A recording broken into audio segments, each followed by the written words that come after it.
గురుగారు తర్వాత వృశ్చిక రాశి. సో వృశ్చిక రాశికి అర్ధాష్టమ శని వెళ్ళిపోతా ఉంది. ఓ సూపర్.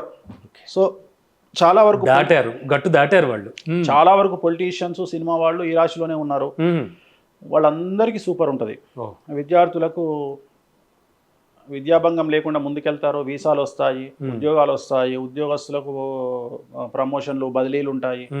ఆడవారికి అన్యోన్యత పెరుగుతుంది, ఆడవారికి భర్తతో అన్యోన్యత పెరుగుతుంది, ఆడవారికి మనకు ఏమంటారు అవివాహితులకు వివాహ యుగ సూచనలు, సంతానం లేని వారికి సంతానం, ఫ్యామిలీ ప్రాబ్లమ్స్ అనేవి ఉండవు, సాల్వ్ అవుతాయి. అలాగే విపరీతంగా సినిమా వాళ్లకు, పొలిటీషియన్స్కు, ఆడవారికి అవకాశాలు దక్కుతాయి. వ్యాపారస్తులకు రూపాయికి 100 రూపాయల లాభం వస్తుంది. పత్తి, ఇనుము, నెయ్యి, ఉప్పు వ్యాపారం చేసే వాళ్లకు విశేషించి అనుకూలంగా ఉంటుంది.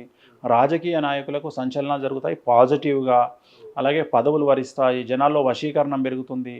సో చాలా అనుకూలంగా ఈ సంవత్సరం అనేటువంటిది రాజకీయ నాయకులకు ఉండబోతూ ఉంది, విద్యార్థులకు ఉంటుంది, ఉద్యోగస్తులకు ఉంటుంది, సో వ్యాపారస్తులకు ఉంటుంది. రైతులకు 2 పంటల దిగుబడి, రాబడి పెరుగుతుంది. సో డబ్బు బాగా వస్తుంది, శుభకార్యాలు నిర్వహిస్తారు.